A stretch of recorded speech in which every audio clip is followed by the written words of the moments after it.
Hi guys, I'm Dean and welcome back to another edition of The Inebriologist.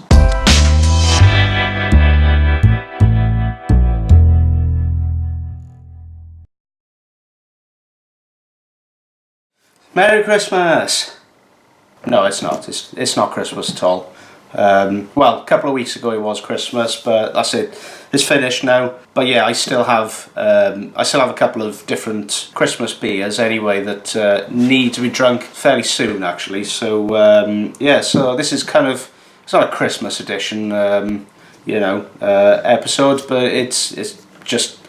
It's an excuse to drink beer again. Not doing dry January either, I can't be bothered with that. So the beer I'm going to be reviewing this week, I've had it for quite a while now actually, and it really does need to be drunk. So so the beer is St Bernardus Christmas Ale. Yeah, so with the St Bernardus range, I think I've had the St Bernardus triple and the St Bernardus 10, but to be honest I can't remember having the Christmas ale, so it'll be interesting anyway. So and I didn't realise how strong it was until just now. So so this beer is coming in at, there we go, so it's 10% ABV, so it's quite a strong beer. Yeah, looking forward to it. As I said, I don't think I've tried it before, so I think it's like an amped up version of their. Well, I say amped up version. I think it's the St Bernardus 10, but I think they use like Christmas spices and that sort of thing, like mulling spices in there. So time to open it and get into a glass. Yeah, so I haven't got the prized St Bernardus glass, so I'm just going to use my Trappist Rochefort glass, because it's still, this is the type of glass that you can use anyway for like those type of strong and dark beers. So time to get into a glass and see what we've got.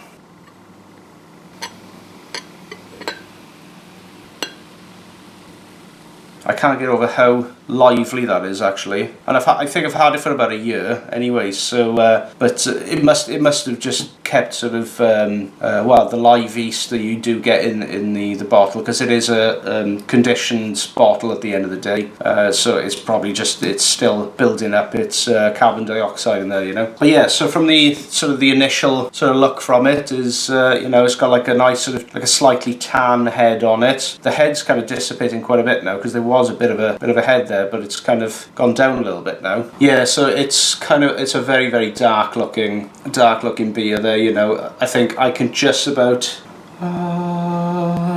so I'm just looking up to the light. Yeah, I can see like there's a slightly ruby sort of tinge to it anyway. Very, very dark. It's almost pitch black, but I can just about see a little bit of light coming through that. From the looks of it, it does look like a cherry, like a really sort of intense cherry beer, or like a creek or something like that. Time to have a little dive in and see what it smells like. The initial sort of smell from that, it is like a waft of or a waft, I should say. It's like initial waft of the alcohol that does come through. It does hit you, but then just after that, you have got like those sort of really sort of dark, rich, like raisiny, figgy sort of smells. Then and like dark fruits, blackberries, slight hint of like the like slightly very much like cherries, because it just smells very, very subtly of like that sort of maraschino cherry, or like an amaretto type smell. Which does, yeah, it smells absolutely amazing, really good. But like with that sort of smell as well, it does smell like a Belgian beer again, with that sort of yeasty, bready smell to back it up. Because of the type of yeast they use for this. Smells very similar as well to the other St Bernardus beers, especially the St Bernardus 10, which is a really intense, dark, rich beer.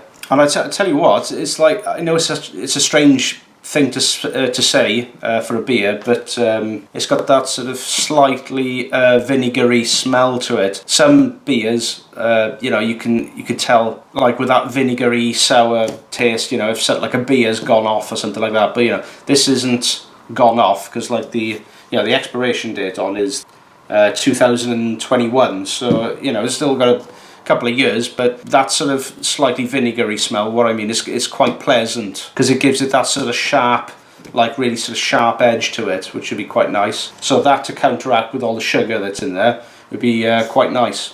So yeah, so without further ado, time to dive in and have a little bit of a try. So Merry post Christmas, everybody.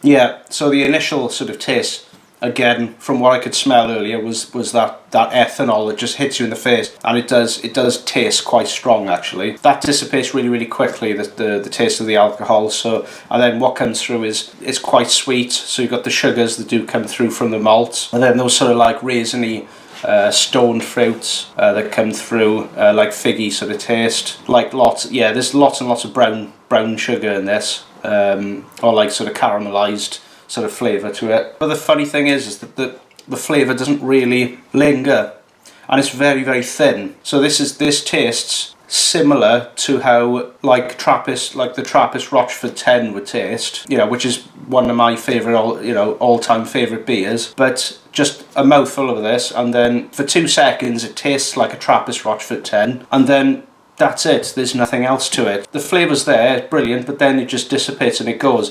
The flavour doesn't stay there, or it doesn't sort of coat the inside of the mouth really well, you know. And I think it's because it's quite a thin beer. But from the original flavours, you know, the flavours are there. So as I said, stone fruits, you got those figs, very slightly smoky, but not much to it really, you know. As I said, it's a very thin beer. It's not tasting as flavoursome as well as I thought it would be, you know, which is a bit of a disappointment really, because I was really looking forward to this. It's alright for what it is, but yeah, slightly disappointing. I thought there would be a bit more sort of body to it, a bit more flavour. To be fair, I think I've had this beer for about at least a year. I think it is a year and a half, so it's alright. The beer's okay, it's not too bad.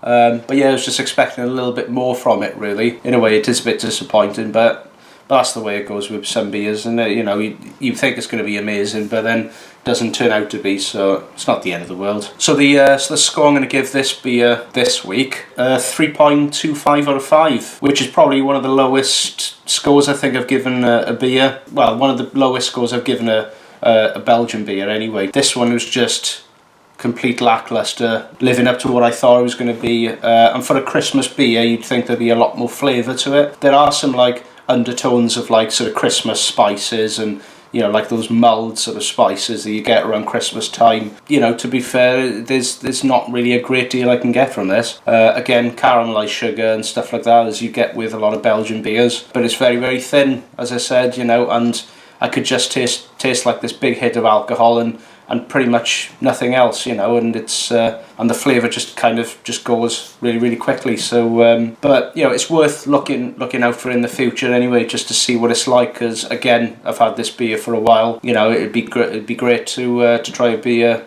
which is quite fresh, you know, in comparison. So yeah, so there it goes. So thanks for watching, guys. Don't forget to subscribe for more beer videos, and I shall see you very soon. Iechyd da.